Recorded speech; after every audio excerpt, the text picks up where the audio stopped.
and welcome to Always Take Notes. A message from our sponsor, Arvon. Do you have a story in you?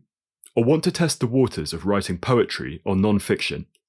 Maybe you already write, and write well, but would like to try a new form or genre, pick up some new tricks. Enter Arvon.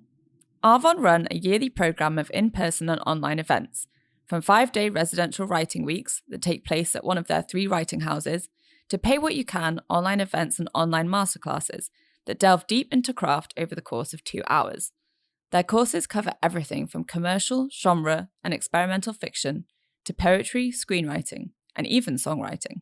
They've been running creative writing courses up and down the UK since 1968. In that time, their prize-winning tutors, many of whom may be some of your favourite writers, have unlocked the creativity of over 100,000 people. Many have gone on to be published authors and career writers themselves. But actually, it's not about that. Writing with Arvon is about finding a supportive community of fellow writers, making like-minded connections that last a lifetime. By signing up for a course, you don't just get an acclaimed author as your tutor, you also gain a writing group to bounce ideas off long after the course is finished. So whether it's a cosy stay at one of their writing houses in Devon, West Yorkshire or sleepy Shropshire, or a course you can do from the comfort of your sofa, Arvon works around your creative life. Visit arvon.org/courses, that's arvon.org/courses, to learn more and give yourself the gift of writing. Hello and welcome to Always Take Notes. In this episode, we speak to the novelist and biographer Nicholas Shakespeare. We spoke to Nicholas about his early life and living all over the world, about combining writing novels with non-fiction, and his new biography of James Bond creator Ian Fleming. It's a great episode. We hope you enjoy it. Nicholas, welcome to Always Take Notes. Let's start with the obvious, your new book. You were approached by the Fleming estate. What was your initial reaction when you were approached by them? Well, I was sitting on a bed in Tasmania where I'd gone to write a novel. I'm a novelist before I'm a biographer, although it's easier to create a stir with non-fiction. And I'd gone there to begin a new novel, and the phone went, and it was my agent in England saying, I've got something quite interesting for you, I think. The Fleming family want to commission a new authorised biography. There hasn't been one since 1966, when John Pearson wrote his book. And would you be interested? And my first reaction was wariness, because I'd written a book about Churchill coming to power in 1940 during the Norway campaign, and I'd investigated Peter Fleming, who'd been one of the first commandos to land in occupied Europe in April 1914 in Norway. So I'd been given access to some of the Fleming family papers for that, and I rather admired him. And looking at his brother out of sideways glimpses, I had the image of a kind of wife-beating cad. And it only struck me a couple of weeks ago that a moral of Ian Fleming's story is this, that don't run off with the wife of the owner of the Daily Mail if you don't wish forever after being rendered into tabloid fat, which seems to have been Fleming's fate. So that my image, which was at that moment when I was asked, was of a kind of rather unpleasant, sardonic, old Etonian bounder. And I thought, do I want to spend 4 or 5 years in the company of such a person? And so I was kind of hesitant, and I said, well, could I do a couple of months of due diligence? And so the family said, okay, we'll give you 2 months to go and sniff around. So 2 things happened in those 2 months. I found out, I was given access to some of the family papers that hadn't been read before. I went to see some of the people who had known Fleming. Not that many. He died in 1964, but there are very few people still alive who remember him, which is rather astonishing. And 2 things emerged. He seemed a much kinder person than I'd hitherto anticipated. All the women who'd had affairs with him and had fallen in love with him kept talking about his kindness, which is not a word you associate with the author of James Bond. And a woman, rather wonderful woman called Maud Russell, who was his mistress during the war and who bought Goldeneye for him after the war. 7 years after she dies, she writes in her unpublished diary, I think of Ian constantly, and I think above all of his kindliness. Now that word was repeated again and again by women who had loved him. Secondly, it was repeated by men who'd known. It's quite unusual for a man to get on as well with men as with women. So he had a very tight group of male friends who just talk about his loyalty and his kindness. So for a biographer, that's quite a prize quality to discover, an unexpected one. The second thing I discovered is that he was a lot more important than I'd realised. I know my old wonderful former boss, Max Hastings, can't really be shifted from his position that Ian Fleming was really not much more responsible for in-trays, out-trays and ashtrays at during his war experience in room 39.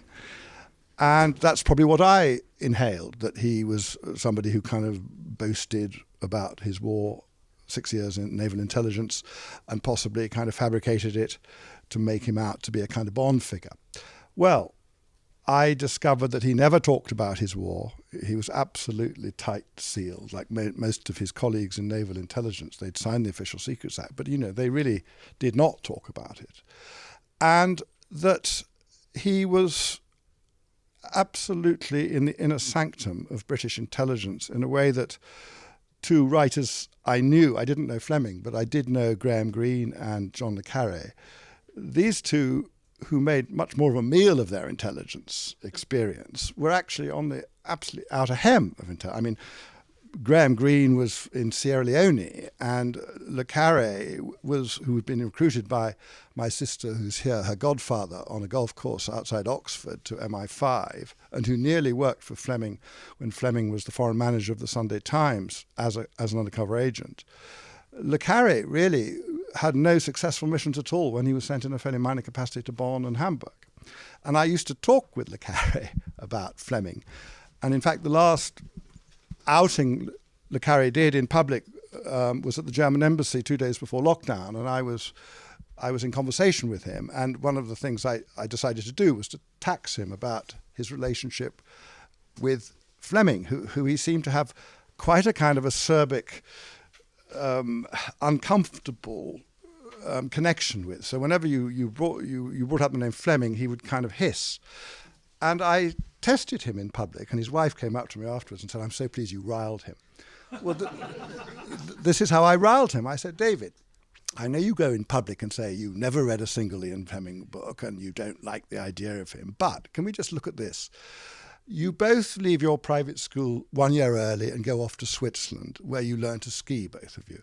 You both join the intelligence service at the same age. You both play golf, and you both marry as your first wife a woman called Anne, and you both write your breakthrough novel in a matter of weeks.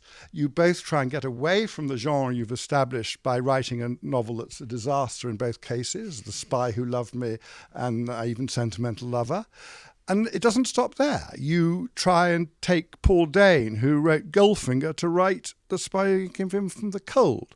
You take Pierce Brosnan. You take Sean Connery. You're constantly pinching the Fleming kind of brand. And you've just told me over lunch just now that you gleefully finished a 6-part adaptation of The Spy Who Came In From the Cold. And who do you want to play the part of Alex Lemus? None other than Daniel Craig. So please don't tell me that he doesn't have some relevance to you. And it seems to me that you've created Smiley in deliberate opposition to Bond as a kind of morally torn, ugly, cuckolded intellectual. Everything Bond isn't. Anyway, 2 days later we go into lockdown. And then I'm rereading Fleming's travel book called Thrilling Cities, and in which he goes to Monte Carlo. Now, one of the things that le Carré always told a mistruth about was how he got the pseudonym le Carré. He told me that he saw it from a shop on a double-decker bus in the Tottenham Court Road. But he tells everybody a different story. And I suddenly am reading an interview that Fleming does with Georges Simenon in 1962 or 63, where Fleming tells Simenon that he gets his ideas from characters from shop fronts in France as he's driving through French villages. I think, well, that's interesting. Then I read Thrilling Cities, in which Fleming goes to Monte Carlo to the casino, and David Cornwell used to tell me about how he went with Ronnie, his father, and how Ronnie would kind of gamble the family's money in perilous amounts, and David would be there at the gambling table watching his father lose the family money. Anyway, there's Fleming writing about going to the same table and he hears the croupier's call in Baccarat, carré. I thought, that's really, I never knew that carré was a gambler's call. The second thing was that Fleming's breakthrough book, Casino Royale, in 1953, 10 years before Le Carré chooses Le Carré. So I'm sorry to go off on this path, but it is rather, is Le Chiffre, the cipher, Le Chiffre. And it's quite a big thing to have a Bond villain with a French name. And he's quite 10 years on, we're still thinking of Le Chiffre. And then Fleming had a group of playboys like him in the 30s, which he knew as Le Cercle. And they would go off to gamble in Deauville. And so I emailed David and I said, is it possible that all these things swam around in your subconscious when you were thinking of a pseudonym to call yourself John Le Carré, and that actually Fleming also contributed to it? No answer. He's died that night. So I never know whether I had my theory had any water in it at all. Thank you very much for that excellent introduction. Could you tell us now, after you made the decision to take this on, how you set about your work? What was your point of departure? Was it seeking out people who'd known Fleming, or the letters, or the Bond corpus? How did you get going?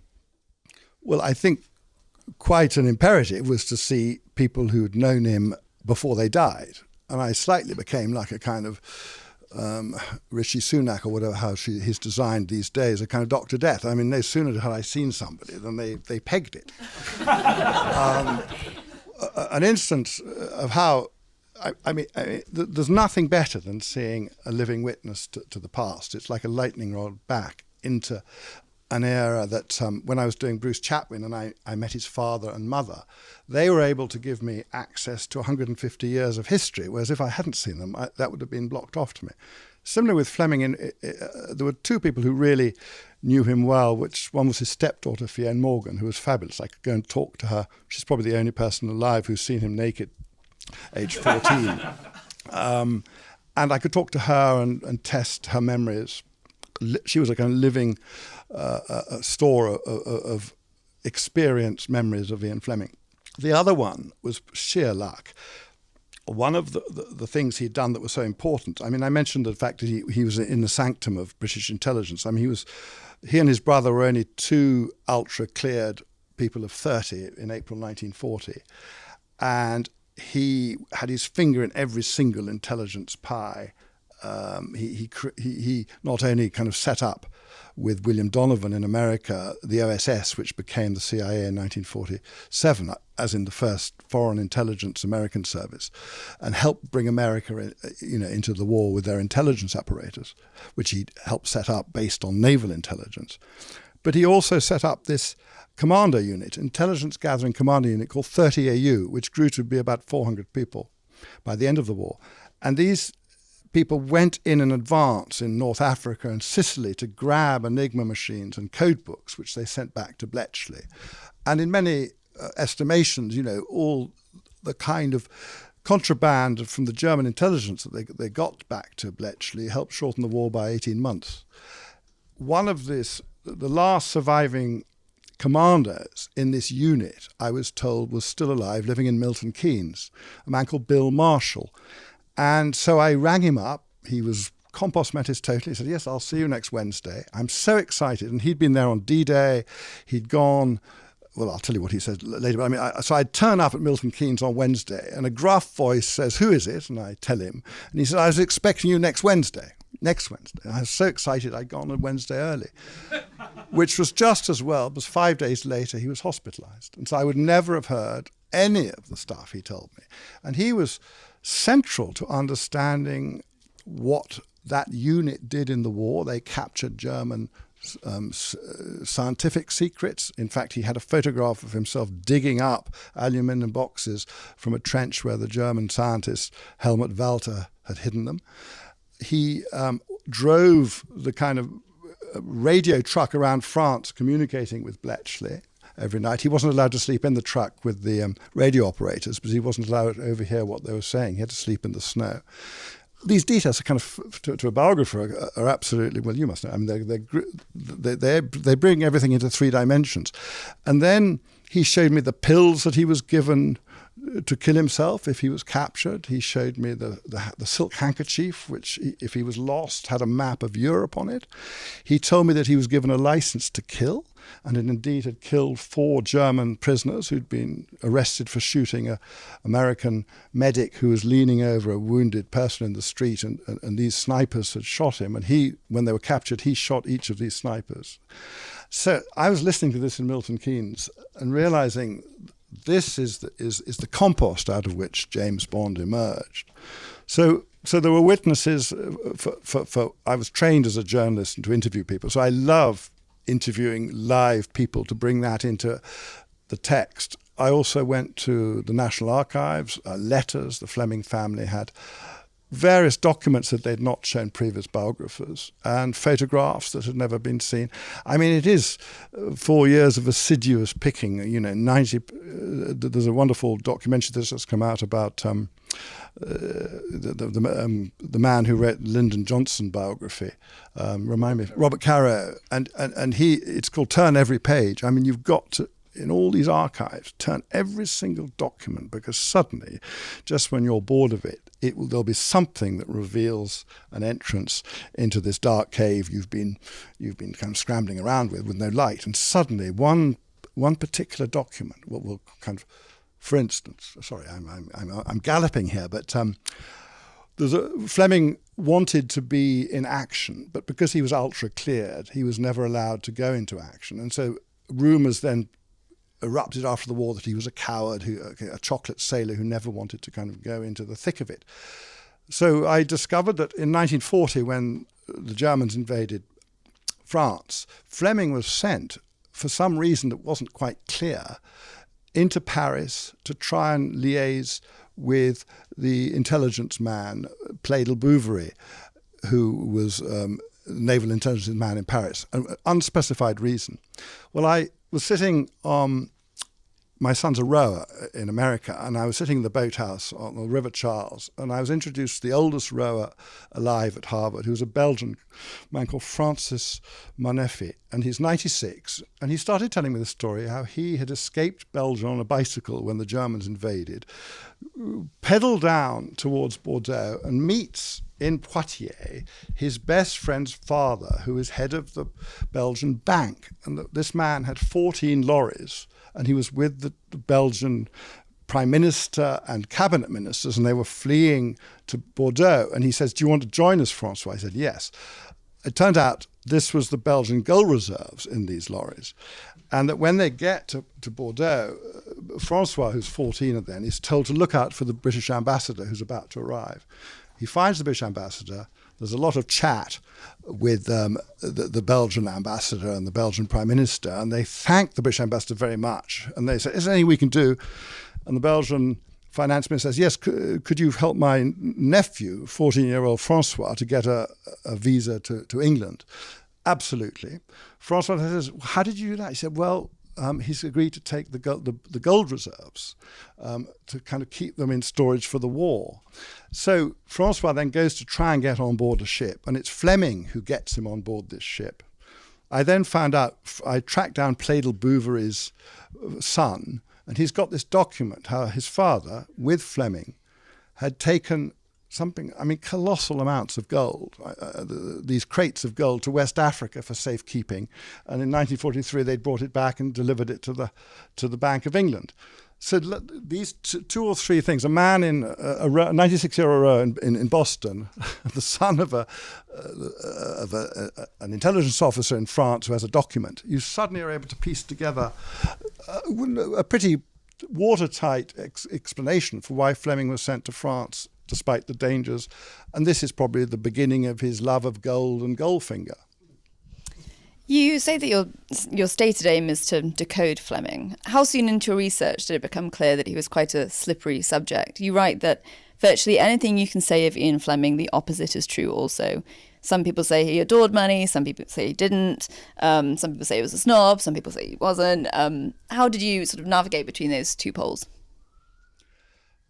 I seesawed between not knowing who he was, but he seemed to be the opposite of everything he'd been the minute before. A bit like Bruce Chatwin, who I had written a biography about. Right at the end, I was investigating his son Caspar, who tragically killed himself 10 years after Fleming's death when Caspar was 23. And Caspar was bipolar. And bipolar is what's called a hereditable disorder. And so it seemed to me, I didn't want to make too much of a meal of it, but it seemed to me a lot of Fleming's contradictions possibly could lie in an undiagnosed bipolarity. I had early on tracked down the woman that he wanted to marry. When he was 23, he was engaged to a beautiful Swiss woman called Monique. He was studying in Geneva and was working for the League of Nations. And Fleming had a kind of dreadful mother called Eve, who wanted him to marry much better than Monique. And Monique came over to England and was presented to Fleming's mother as his fiancée. And Eve refused to kind of light fires in her bedroom and wouldn't let them sleep together. Anyway, Monique went back to Switzerland and broke off the engagement. And Fleming thereafter was kind of shattered by this. And right at the end of his life tried to see Monique again, but she wouldn't see him. She had married the man who invented Velcro instead. Anyway, they had a son called Charles, and I was in touch early on with Charles de Mestral, who sent me as a kind of incredible gift. I mean, one of the things I discovered in the course of doing this book is that the best writers are sometimes also the most generous writers. And that's the case with a lot of people who helped me with this. He sent me the shrine that his mother had for the rest of her life towards Ian Fleming. She had these photographs of him she'd taken that no one had ever seen. And he sent me the actual copies. And so I had them on my desk as a kind of talisman as I was writing this book. And this man looked across my desk at me every morning, slightly sardonic, slightly Eldertonian, veiled in Moreland cigarette smoke, challenging me to decode him. And I looked at him and I just couldn't crack him. And only right at the end, really near the end, did I suddenly feel I did understand him. And what's more, I was quite sympathetic to him. It was almost the opposite trajectory of my biography of Bruce Chatwin, who's somebody I knew and really admired and loved in the flesh. I'm not that flesh, but I mean... and I was so kind of naive, I didn't know he was gay or bisexual, but I really loved being in his presence, and he was very generous to me and as a writer. But 7 years in his company was being a bit like being transported to Australia as a convict. At the end of it, I was quite shattered by him, and slightly it took a few years to regain my friendship with him. It was the opposite with Fleming, somebody I'd probably looked upon askance to begin with, and at the end I felt was quite a substantial, kind, sympathetic, if completely damaged figure. We really like on the podcast to talk about the process and the way that writers pull their books together. So this was obviously a huge project, years of research. How did you go about marshalling your material in terms of notes, recordings, things like that, and then actually constructing and writing and shaping a narrative? When I began writing novels, somebody who was a mentor to me, we were living in Peru, and I got to know the Peruvian novelist Mario Vargas Llosa. And he would talk to me about, and I did a documentary on him when he was running for president, and he would talk to me about how he would make these card indexes for his novel, for all characters, colours, professions, temperature, weather. I mean, and I began doing that for my fiction, and I found it also helped in constructing a portrait for a biography. So I've got a whole files with various headlines that I put things into as I come across them.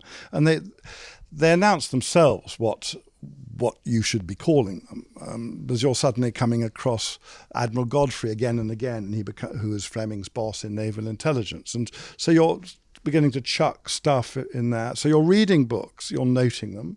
I note all the books, and I have a folder for all the books I've noted. You've then got a different folder for all the original material, the kind of letters that people give you. I mean, it's so amazing when you come across a letter that has never been seen before, because it's a bit like Churchill. This territory is so tilled by everybody that when it's kind of almost sterile terrain, so that when you come across a letter no one's ever seen that you're holding in your hand, which is, I have very few instances of that, but I was tracking down another woman that Fleming had been in love with, who he was about to go up and ask the father for her hand in marriage, a woman called Muriel Wright, who'd been a dispatch rider in naval intelligence, and he'd been having an affair with her for about 7 or 8 years. And he's going to go up to Yorkshire to ask the father for her hand. And she's killed by a flying bomb in London. And he's absolutely shattered. And he's shattered by all sorts of second-hand reports. So I've got nobody to tell me he's shattered other than people saying he was shattered. And then suddenly I tracked down a distant cousin of this woman who has the letter that Fleming wrote to the parents. And it's never been seen before. And it's kind of amazing letter in which you completely see how shattered he is.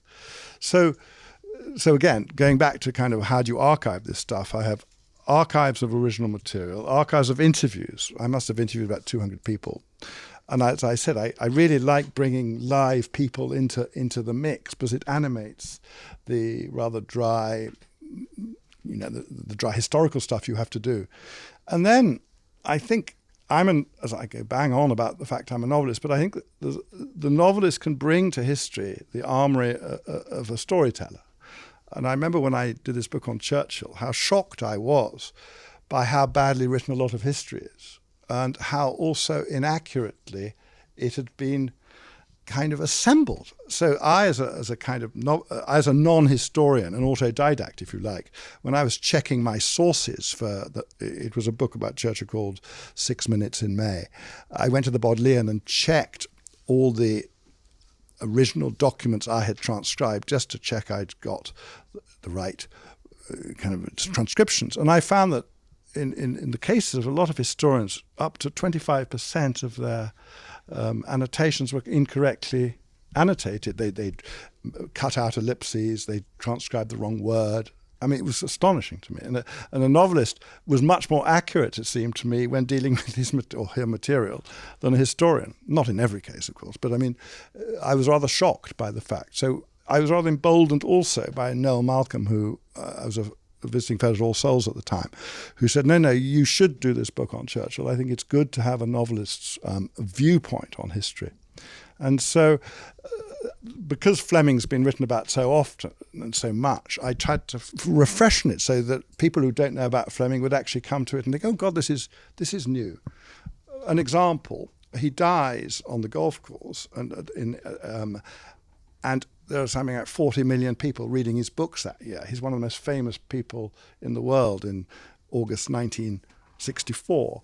Well, 3 days later, at his funeral at the aptly named St. James's Church outside his country house near Swindon, there are only about 14 people at the funeral service. I managed to track down 2 of them, and they both said to me, my God, it was extraordinary. My eyes came out like organ stops. And I said, why? He said, well, we were all there, and the vicar gets up at the appointed hour. He starts the service, and we're all looking around for Anne. She's not there. The vicar has seen Fleming's weeping sister-in-law in the front row and thinks it's the widow. So he gets up, and everyone's looking around. And Anne, meanwhile, on medication, is walking with the coffin along the lake to the church and arrives 5 minutes late. And everyone turns around, sees the coffin there and the widow, and the service has to stop and start all over again. Now that to me was the most theatrical, unknown, untold story. And to me, again, as trying to find some narrative, it struck me that this is the keynote for the biography. I'm going to try and begin again. We all think we know about this chap. Let's start again at the beginning. Let's turn the soil. So I fought to have that right up front at the beginning of the book to kind of enter you into this slightly kind of empty church with 14 people there. We'd like to get on to the novels in due course, but could we roll back now to your early life? Your father was a diplomat. Your grandfather wrote several books. What was 330. That's more than several, which I think is technically more than 2. So what was your early life like? I grew up as the son of a diplomat in Cambodia. My sister, who is here in this room, was also with me when we Sihanouk attacked the British embassy in 1963 and burnt it down, and we had to flee to Cambodia in the back of a Land Rover. And then we grew up in Singapore and Brazil and Argentina and Peru. I began to worry of what my father had done wrong, because these were always places erupting in revolution as soon as we arrived. There's a sort of common theme here: disruption, revolution, and people dying after you've interviewed them or before you've interviewed them. But it didn't feel like it. It felt quite exciting, because I would go, and I was, the Foreign Office educated us at private schools. So age 9, I'm brought back by ship, because in those days you travel by ship, not by aircraft, to Oxford, to this kind of cold boarding house in Oxford. And this is my home for the next few years. And I feel like a spy in a country that's meant to be mine, and I haven't really been here. And I speak the language of all these boys in the dormitory, but their behaviour and expectations are completely foreign to mine. And in the holidays, once a year, we'd go out to these rather exotic places like Brazil. We lived in Ipanema in the 60s, which was pretty... I wish I'd lived there in the 70s, but in the 60s it was pretty good. And in Argentina during the Dirty War, and in Peru during the Shining Path terrorist, which was quite violent. But I always had the safety net of coming back to university or school. So it didn't feel like kind of I had to be there for too long. Could you tell us about your move into journalism and then kind of out of journalism, and particularly the role that your relationship with John le Carré, David Cornwell, played in that?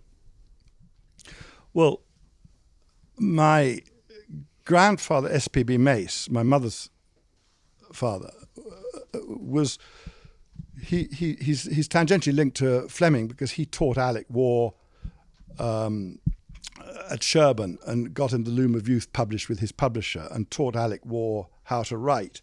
Alec Waugh later told Fleming the key rules of how to write, which came from my grandfather. He was a rather terrifying man, and he wrote. I think he was probably bipolar too. He was quite a famous broadcaster in the war. He started the Kitchen Front. He'd been a teacher. He taught Antonia Fraser at the Dragon School. Before that, he taught Alec Waugh. He taught me a bit, but he died in poverty and heartbroken when his wife of 60 years, my grandmother, ran off with a man who'd first proposed to her when she was 17. And I thought, if that's what it takes to be a writer, count me out. So I kind of tried to avoid becoming a writer for a bit, but I realised you needed to have some petrol in your tank. And so I joined the BBC and did some documentaries. And then I joined the Telegraph. I was writing for Granta. I did this piece on pursuing this Kantian philosopher who was in charge of the Shining Path guerrilla movement. And I think what happened then was I wrote this novel called The Vision of Elena Silves, all about, set in Peru, about this Kantian philosopher who was in hiding. No one knew where he was. He'd given no interviews. I think Bin Laden kind of was quite inspired by him. These people would come into villages and they'd cut the throat of the priest, and in the priest's blood they would write this name, Viva el Presidente Gonzalo, and no one knew who Gonzalo was. And bit by bit in Peru, you had the power stations being bombed. You had the country. This revolution came from the countryside, and it came closer and closer to Lima. And I wrote a novel. I went in search of him. I couldn't find him. I was mad. I went again with my sister. We went to Ayacucho, and they had this extraordinary... Sendero had kind of animated this Andean myth of the pistaco. A pistaco is somebody who cuts your limbs up and reduces them into human fat. And there was a theory that spaceship Challenger had blown up, but it lacked this human fat. And we arrived in Ayacucho, and you have these crocodile lines at night of people beating drums and with torches looking for a pistaco. We were the next white people in Ayacucho. And the last person, an Argentine commercial traveller, had been caught the week before. His eyes had been pulled out. He'd been buried. We went to see his grave. And it was absolutely terrifying what Sendero were doing.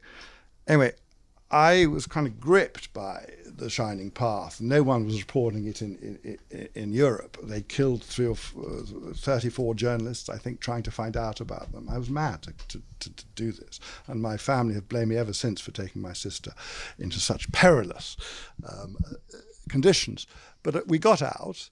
I wrote this novel, and because no one knew if he was alive or dead, I invented the fact that he had psoriasis. I thought, if you don't give interviews, probably you've got something wrong with your face. And I'd read that Lenin had psoriasis. And I thought, what else would you do if you're not giving interviews? You'd listen to Frank Sinatra. If you're the fourth sword of world revolution, you'd have a kind of taste in something completely alien to your political beliefs. So I made him listen to Frank Sinatra, and I made him smoke Camel cigarettes. This was pure invention of my part. The novel comes out, and it gives me, it's very nicely received. I get some prizes, and John le Carré says, I think you can write, and we'll make this deal. You can use my house whenever you like to write in, if you never write about me. So I've never written about him. So I've talked tonight about him, but I've never written about him.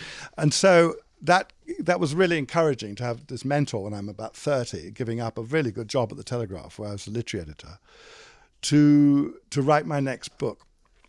Well, about 2 years later, Abimar Guzman, this Kantian philosopher, is caught above a ballet studio in Lima, just as his revolution is kind of about to seize the city. I mean, I was in Lima about a year before. The hotel I just left was blown up. 23 people were killed. I mean, everybody was in terror that this rural-based revolution was about to take over the city. And suddenly he's captured above a ballet studio in Lima, in a rather posh suburb.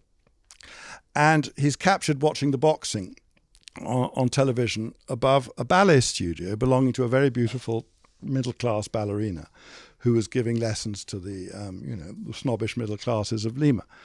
And he was captured by a philosopher policeman who had been tracking him for months and who got suspicious about this curtained window upstairs. And I went to see, Vargas Llosa told me the kind of details of this in Knightsbridge, and the details were so extraordinary that I flew out to Peru to try and meet this policeman who'd captured Guzman. And I managed to find him. And I said, you and I have been after Guzman for the same amount of time. I'm a novelist. I've been trying to track him through reading. You've caught him. I told him I wanted to write a novel with him as the protagonist, a philosopher policeman catching him. And I said, how did you catch him? And he said, well, we went through the rubbish, and we found it was much too much for a single ballerina living downstairs. And we found in the rubbish ointment for psoriasis. And we found Camel cigarettes, American cigarettes. And I said, but I've invented this. He said, well, that's what we found. I then told him about Frank Sinatra, and he laughs. And I say, why are you laughing? He said, well, when I went to interview him on the island, we captured him. We took him out to Callao and put him on this island. And it was his birthday. And we were trying to kind of soften him up. So we were told that he really liked Frank Sinatra sung in Spanish. So we took him my way in Spanish. I said, but I invented this. No, you didn't. Which, again, was a kind of validating thing of the fictional process. Because I think if you inhabit somebody and you read as much material as you can, you get close to them. Anyway, I said, I want to make you fall in love with the ballerina downstairs, not knowing that the man you're after is upstairs. And again, he kind of nodded and said, I can tell you a story. He said, when I was young, I was a lawyer, and I decided that the only way I could conduct the law properly was to be a policeman and bring good law to the police. My girlfriend was a prima ballerina in Lima, and she said, I don't want you to be a policeman. And he fought with his vocation, and he becomes a policeman. And so she leaves him. And he said that the day after he captured Public Enemy #1 above this ballet studio, he gets a call from her. This is like 20 years later. He's now chief of police. And she said, you were right. So even that was kind of strange, the choreography of violence with its own balletic kind of equivalent that I had suspected from a London kind of restaurant with Vagasiosa turned out to be quite near the truth. I was struck reading the biography as well, how much Ian Fleming drew on real people for his characters. Some poor chap called Blofeld is reincarnated as a villain. It sounds a bit like you have a similar process and that you draw on real life people and real life events. Is that fair to say for your fiction? I think it's very wrong to write a novel based on somebody because it always falls flat. I think you have to create somebody out of lots of people you've known, plus your own imagination. I'm always excited by, in fiction, I think I get a pebble in my shoe and I want to know how does that story end? And I write the book in order to find out the end of the story. I mean, I'm much more of a Somerset Maugham fan or an Evelyn Waugh fan or a Graham Greene fan than I am of somebody who sets off not knowing where they're going to go. I think I need to have an incomplete puzzle to solve. A big point that's come up with other biographers we've interviewed, so thinking about Charles Moore with Margaret Thatcher, also with Adam Sisman, with David Cornwell, is this issue of control and how much control the subject has over what's going on. Obviously, it's a very different issue if the subject is alive, but how did this work with the Fleming estate? How much control did they have? Did you have a financial relationship with them? What were the rules of the game when you were going into it? Well, first of all, Fleming was dead. So I mean, I remember being with the Carré when Adam was going to be appointed, and I held my head in my hands for the fact that David Cornwell was such a control freak that he would never be allowed to write what he should have been trying to write. So that was an advantage in my case, and Fleming had been dead. Lots of biographies had been written about him. I made it absolute rule that I had to have complete editorial control, that they could look at the book at the end and comment about where I got things wrong. I would welcome and put in suggestions, but they could have no control over that. So I felt that, I mean, it's bad for Fleming, for me, for the publishers to have any sense that this has been authorized and controlled. They had no financial input at all. I had to find my own publisher and write a proposal of 50 pages to try then and get publishers interested. But I think because the Fleming family were behind it and were offering new material, the publishers clearly felt that they could give an advance that at least would allow me to survive for 3 or 4 years, which is what I calculated it would take. I mean, I was rather jealous of John Pearson, the first biographer, who told me that he'd earned the equivalent of about £4 million doing the biography of Fleming. Well, I can tell you, I had absolutely nothing like that. I had less than a primary school teacher for the 4 years I've done it. But I'm really pleased I've done it. I think the material that I discovered was really interesting. I think he's a much more interesting and significant person than I'd imagined. And as Max Hastings says, I mean, whatever you think of Fleming or Bond, there's no disputing the fact that their influence, Bond's influence, there's nobody else like him. He appears in every day in the papers, unlike any other fictional character.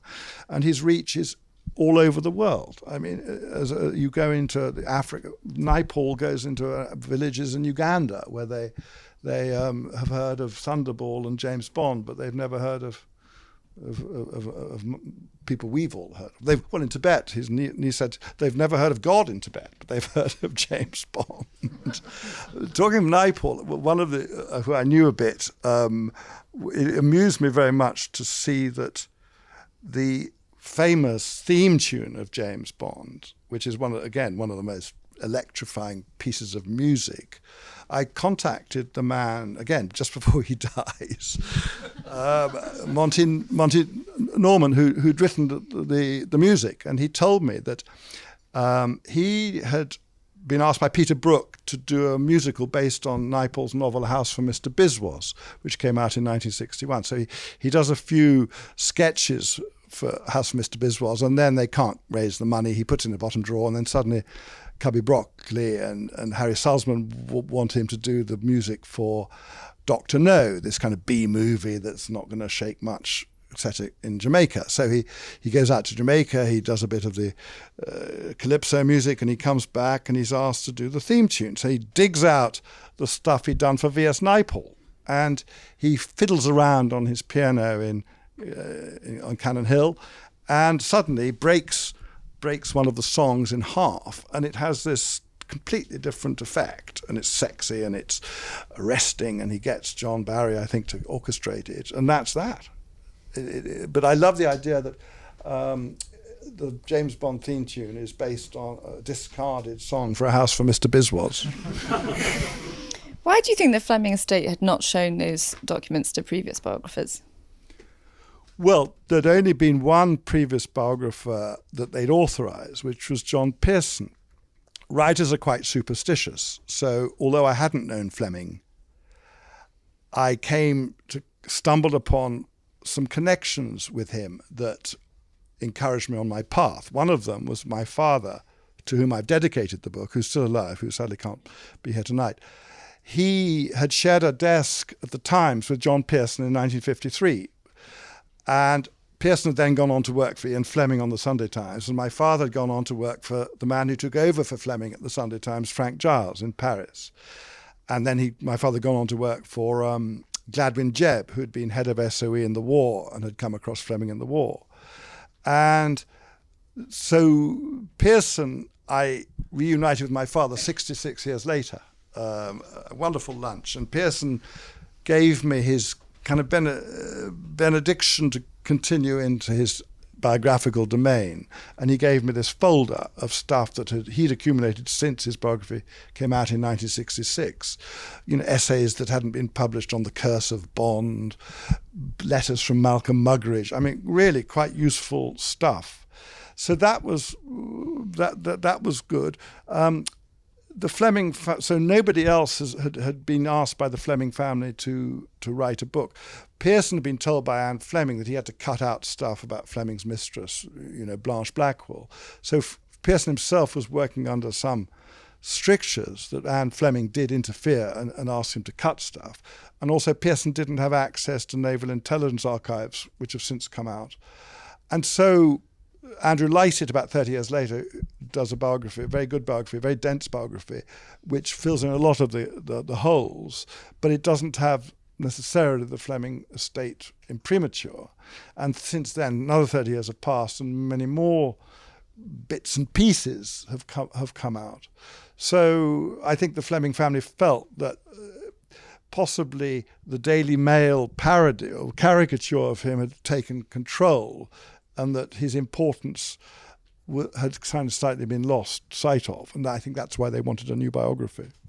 It's a rule of the podcast that we always ask about money and how it's interacted with people's writing lives. And you've alluded to this earlier very candidly with this book. But throughout your career in general, since you stopped working at the Telegraph, how have you made it work financially, the combination of books and other projects? With huge difficulty. I have no private income.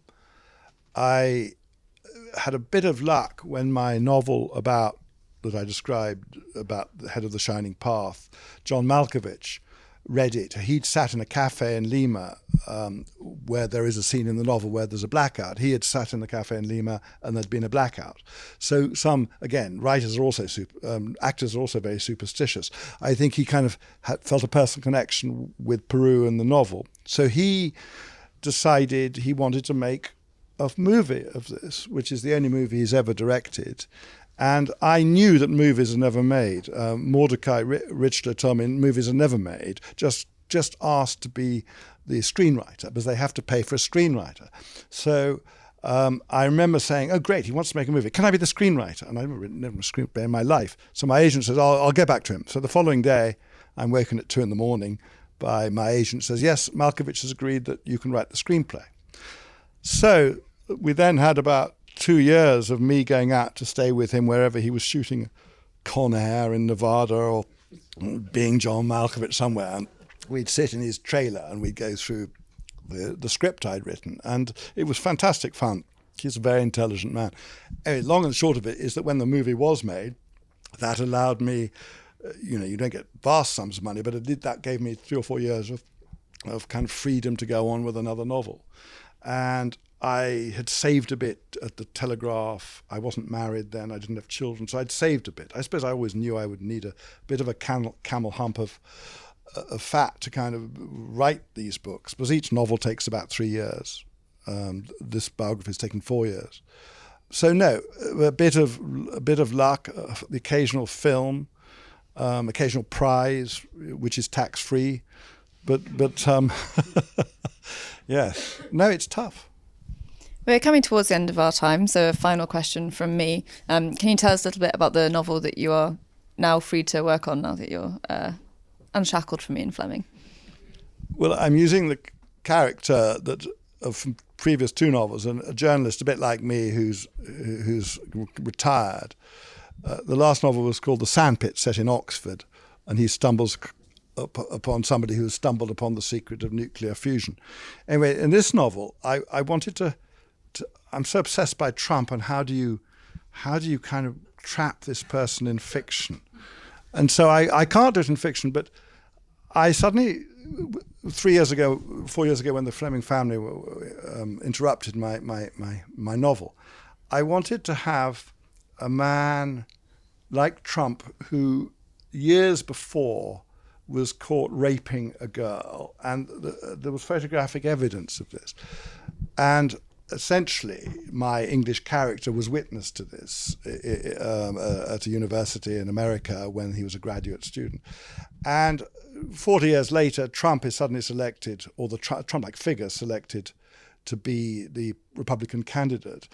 And the English protagonist knows that there's photographic evidence of what he did, and he's got to go and find this before all the people who also witnessed this are knocked off by Trump's people. So it's a kind of thriller, but I hope I nailed Trump in it. And a final question from me would be just returning to Fleming. You've mentioned how his mother overshadowed him. Reading the book, the other person I was fascinated by, and I knew a little bit about him before, was Peter Fleming, his older brother, who seems to have had this huge reputation in the 30s, but is not terribly well known now. Could you just explain a bit about who Peter Fleming was, what he did, and then the role he had for his younger brother? Well, it's a bit like the Evelyn Waugh, Alec Waugh experience. Alec Waugh, 1917, age 17, he publishes The Loom of Youth, which becomes a great succès de scandale. He's like Byron for a brief period. And Evelyn Waugh is so Alec Waugh's the pedestal elder child. Evelyn Waugh is the kind of slightly unsporty younger child who's then sent to Lancing rather than Sherborne, and grows up in the shadow of his famous elder brother. And the same thing happens with Ian Fleming and Peter Fleming. The pedestal child, Peter, becomes the most famous Etonian there's ever been. He does these 3 or 4 travel books, Brazilian Adventure, News from Tartary, which again have a Byronic overnight sensation, and he's kind of touted as being the next edge of the times, as being the possible Viceroy of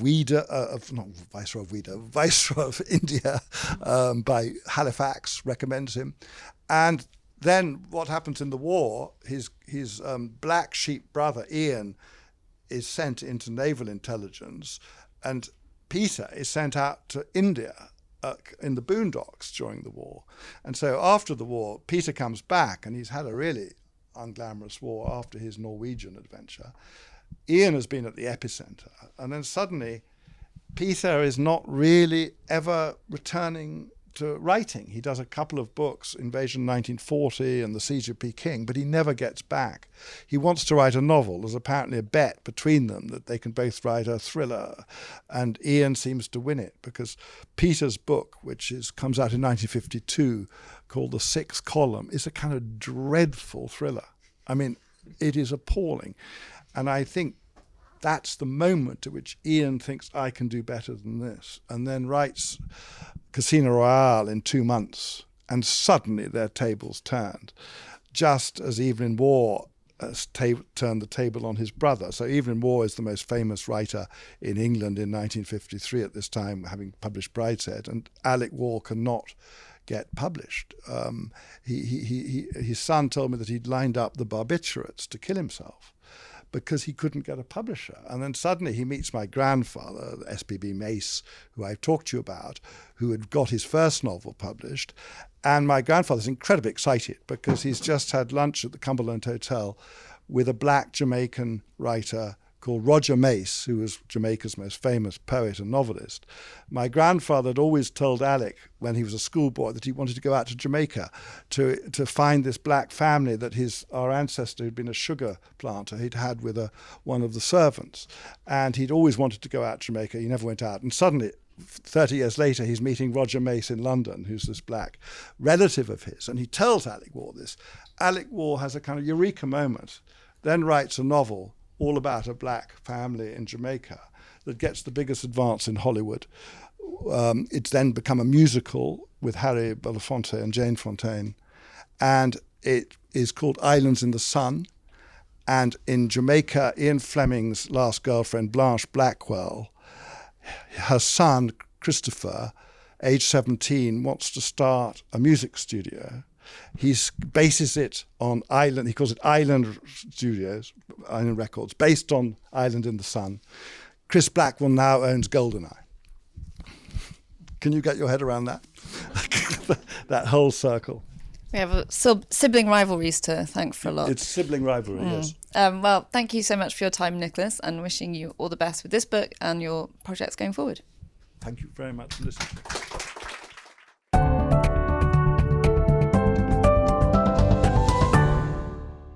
That was the Always Take Notes interview with Nicholas Shakespeare. His website is nicholasshakespeare.com. He's on Twitter at Dolphin Sands, and his biography of Ian Fleming is published by Harvill Secker.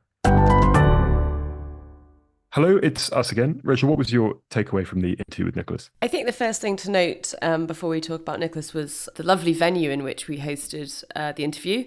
We obviously normally do it by Zoom, but we had a fantastic room in Hatchards, so thanks again to the team there for having us. And Nicholas was a gregarious guest who entertained everyone, I think. His Fleming biography is really remarkably detailed, and it was fascinating to hear about how he went about capturing such a capricious character, as well as wrangling with the estate and so on. And it was interesting to hear about his early life and how that informed his fiction writing as well. How about you?